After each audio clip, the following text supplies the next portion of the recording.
नमस्कार, विराट 24 में आपका स्वागत है। रीवा में रिटायर्ड डीएसपी पीएल अवस्थी और साक्षी ज्वेलर्स संचालक के बीच जमीन विवाद अब और गंभीर हो गया है।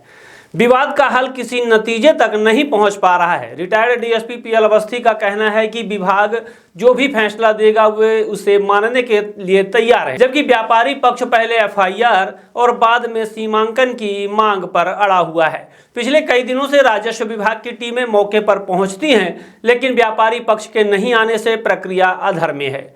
आज व्यापारी बड़ी संख्या में कलेक्ट्रेट पहुंचे और कलेक्टर को ज्ञापन सौंपते हुए एफआईआर दर्ज कराने की मांग दोहराई।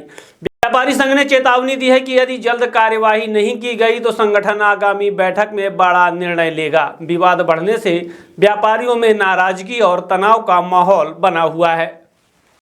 ये अपराधी किसी के नहीं होते, हम सबके होते हैं, इसलिए अपराधियों को सुरक्षा देना बंद करें। सभी व्यापारी से निवेदन है कि आप आइए, कल इस व्यापारी के साथ हुआ है, कल आपके साथ हो, सब लोग आए और इस लड़ाई में साथ दें, क्योंकि ये न्याय की लड़ाई हो रही है, किसी में नहीं हो रही है।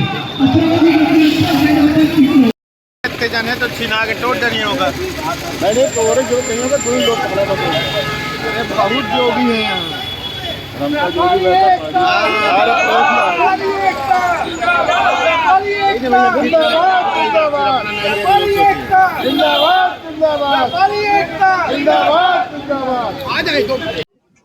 विषय ये है कि चौराटा में हमारी जमीन है, मेन रोड में, और हमारी जमीन से लगे हुए पीछे हमारे रिटायर्ड पूर्व डीएसपी पन्नालाल अवस्थी की है, उनकी पत्नी के नाम से है। उनकी 3.5 एकड़ लगभग जमीन है और बहुत बड़ी उनकी कोठी बनी हुई है। एक सर्विसमैन और इतनी बड़ी जमीन और इतनी बड़ी कोठी कहाँ से आई मुझे नहीं पता, पर हमारा वो विषय नहीं है। विषय हमारा ये है कि हमारी जमीन से लगी हुई उनकी जो जमीन है 15 वर्ष पहले उन्होंने खरीदा और 45 वर्ष पहले मैंने खरीदा। तो क्या 15 वर्ष में उनको ये ध्यान में नहीं आया कि ये जमीन हमारी अंदर या कहीं बाहर है, उसका नाप करवा के काम कर ले?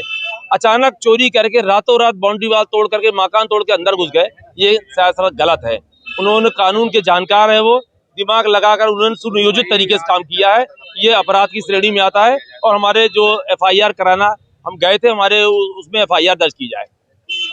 शिकायत आपने की? शिकायत हमने एसपी महोदय से कर दिया है, थाना प्रभारी को दे ही चुके हैं, आईजी साहब को कर दिया है। आज जा रहे हैं हम लोग कलेक्टर महोदय को ज्ञापन देने कि इस विषय इस संज्ञान को ध्यान में रखते हुए हमने जो आवेदन दिया उसके आधार पर एफआईआर की जाए। एफआईआर नहीं हो पाती अभी भी ज्ञापन देने के बाद भी कलेक्टर महोदय, तो आगे क्या? ज्ञापन देने के बाद भी अगर एफआईआर नहीं होती है तो पूरा व्यापारी समाज बैठेगा और आगे निर्णय करेगा क्या करना है। और दूसरी मुख्य चीज, व्यापारी किसी भी जाति वर्ग का नहीं होता है। व्यापारी व्यापारी होता है, चाहे वो ठाकुर ब्राह्मण वैश्य कोई भी हो। व्यापारी व्यापारी है, किसी भी व्यापारी के साथ अपराध होगा, कुछ भी होगा, सब व्यापारी मिलकर उसका सामना करेंगे। जी।